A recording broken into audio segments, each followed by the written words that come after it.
to Big Oggie's world. So it is Friday and it's June and the weather's rubbish. No change there, but it's been a busy week and if I'm honest, I'm tired and I'm struggling. Now, the thing is that we're a family of 4, as you all know, and the children are not children anymore. They're going up, well, they'll be 19 in a few months, so they're adults, but they are quite picky. One more than the other, but they are quite fussy about who will eat what. And it's really not unusual for me to cook 3 or 4 different meals every day so that everybody gets something that they like. And I actually don't mind that because I think I've done it for so many years that it really doesn't bother me. However, on days like today when my hands are hurting and I'm struggling, I don't want to do all that. So I'm going to do something now that I know that 3 out of the 4 of us will eat, and the other one I can just do something very quick for. So that's not going to be a problem. So I'm going to make a chicken, ham and leek pie, but not a pie with pastry. I'm going to make it as in a cottage pie, so it'll have a potato lid top. Now, the other thing is that the person in question that will eat this is very adverse to vegetables. So leek is absolutely fine, part of the onion family, not a problem. However, the only veg that I can get into this particular person is carrot. And even when I say that, it's not much of it. So I'm cheating today and I am going to make my mashed potato with carrot. So I'm going to mash the carrots into the potato, and that way the potato goes down with the carrots and hopefully more of the carrots go in. That's my plan anyway. So this recipe will serve 4, maybe 5, depending on how big your portions are. You need some chicken breast. Now, I'm not mad keen on chicken breast, as you will know. I much rather prefer to use thighs. However, I mean, you can use thighs in this recipe, but I do think it kind of works better with breasts. But my pet peeve about breast is the dryness of it. So we're going to do this slightly differently. You need 3 skinless boneless chicken breasts. I've just bought a pack and there's 4 in there because they're quite small. So I'm just going to do the 4. I'm going to put them into a saucepan. And then I'm going to poach them in chicken stock. And hopefully that will help not dry them out. So in a pan, this is probably coming up for a litre of stock. I've put 2 stock cubes in it. There we go.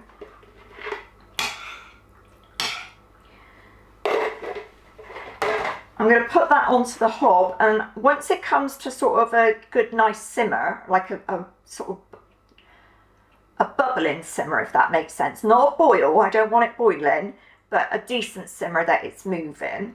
I'm going to leave it in there for about 10 minutes. Now, I know that they're not going to be cooked through at that point, but remember this pie is then going into the oven again later.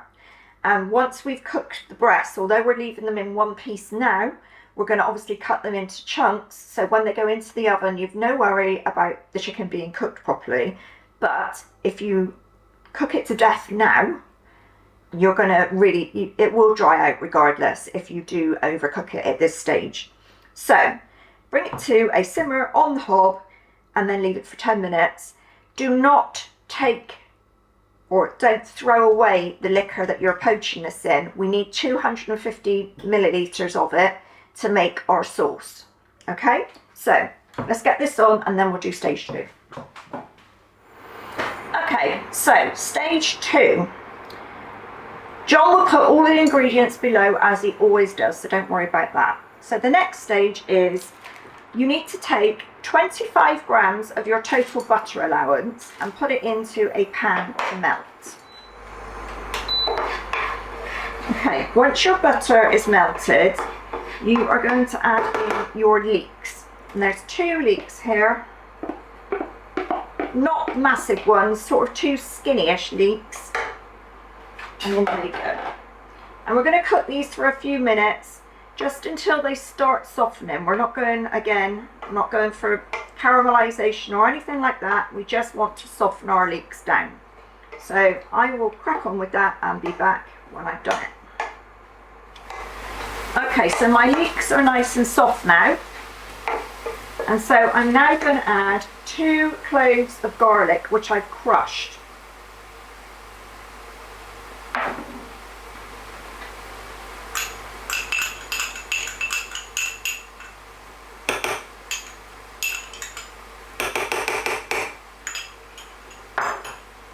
We're going to cook that for a few minutes. Now the thing with garlic is keep an eye on it, because if you burn it, it will taste bitter and it will ruin your whole dish. So garlic is worth coveting a little bit. And all you're doing is just sort of taking the rawness off the garlic. And obviously because it's crushed, it's going to cook very quickly. Okay, that's enough. So what I'm going to do now is turn it off, and all of the stuff that's in this pan I'm going to pour into a bowl.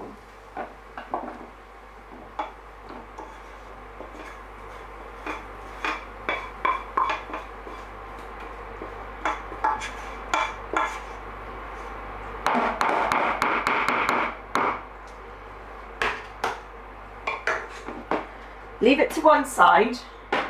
My chicken is almost done. So when my chicken is done, I'm going to take it out, retain 250 ml of the poaching liquid, and then cut my chicken into chunks. So once I've done that, I'll come back.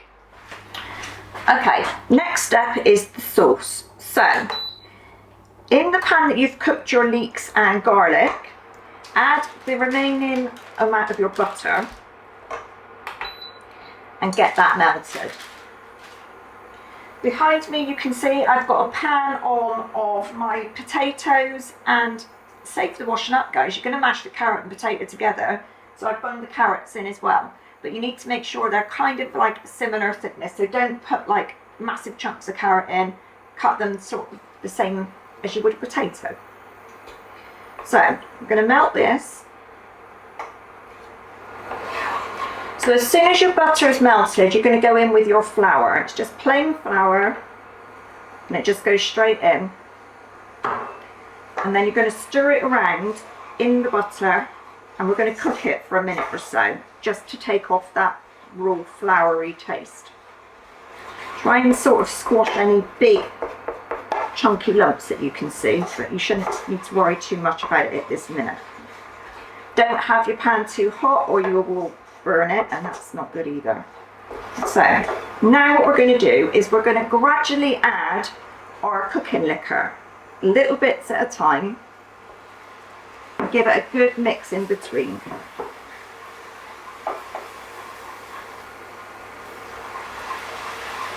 And this is going to be our sauce, so we need to pay attention and not go too quickly. That's cooking liquor in. Now if you find that your sauce is getting a bit lumpy, you can use a whisk. I'm not using a whisk because my pan is non-stick and I don't want to scratch it.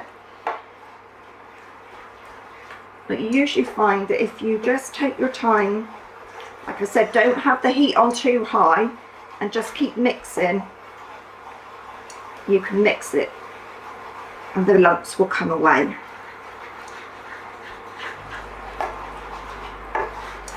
Right, now that that bit's in, we're going to start gradually adding our milk. Same principle, little bit at a time.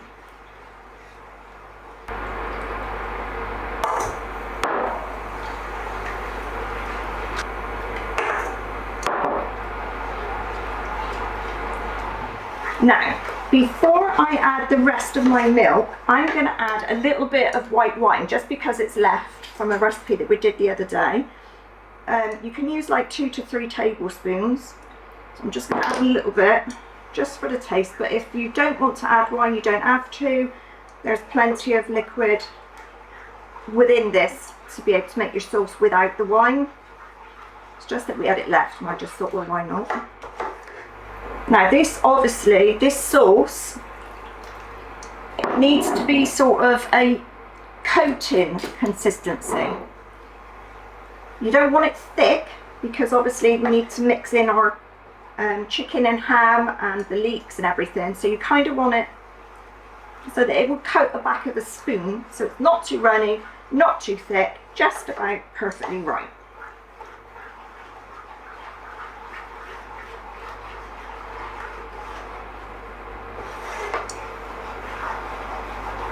Right, now I'm going to add the rest of my milk. I'm going to add a little bit of salt and some freshly ground pepper.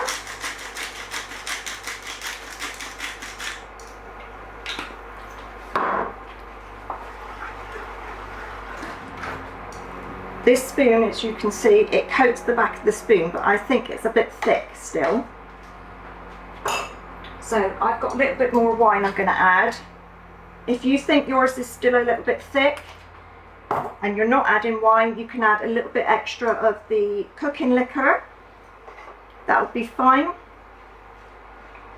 Just don't have your sauce too thick at this point because obviously it needs to be recooked again. Okay, so I'm going to show you, if I can. Quite tricky to film when you're also stirring. So you can see how thick this sauce is. So what we want to see at this point is if you pull your spoon back, it covers back in, but it doesn't do it immediately. So it's not absolutely running.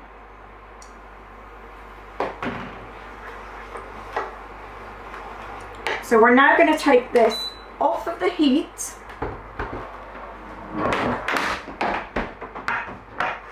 and we're going to add our double cream. So stir in your double cream, which is obviously going to loosen the sauce up a bit as well. Right, so what we're going to do now is we're going to add in our leeks and garlic. I'm going to put all this back into this pan to mix it because it's going to be easier than trying to pour it into a bowl and then pour it into another bowl. So that goes in. 1 second. John has just arrived home, so excuse the interruption. In goes our ham. This is just ham from our local butchers. So it's quite a nice thickness, and obviously it's a dry ham. It's not sort of, it's not had water injected into it or anything. So in goes our ham.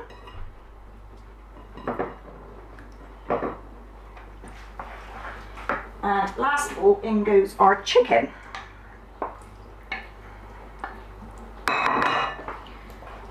You're going to need to give this a good mix round to coat everything and to get it all mixed up. And that is your filling. So you're going to need to put this into a pie dish, and when your potatoes and carrots are ready, you can add your mash. So I will be back when mine is ready. Don't need to tell you how to make mashed potato, and making mashed potato with carrots in is exactly the same as making mashed potato, so I just went ahead and done it. Then I got a bit fancy though, and I did pipe my potato on. You don't need to do that, you can just blob it on, whatever suits you. So this is what it looks like before it goes in the oven. I'm going to put it into the oven now at 180 degrees for probably about 35-40 minutes. It's quite a dense thing, as with any shepherd's pie. They take a while to heat through properly. So about 35-ish minutes. I'll keep an eye on it, obviously, and if it's done before that, then that's absolutely fine. It's obviously going to vary depending on the size of your dish, how deep it is, how whatever it is, okay? So we're going to bake it until it's nice and golden on the top, and then it will be ready to eat and delicious. So I hope you have enjoyed this recipe. It's one of my own, it's not out of a book. I will get John to put the ingredients and things below. and hope you enjoyed it and you'll come back again soon. So if you've subscribed, thanks very much. If you haven't, that would be amazing if you could. If you could recommend us to anybody that might be interested, that would be amazing too. So thanks for joining me, and I will see you all again really soon. Bye for now.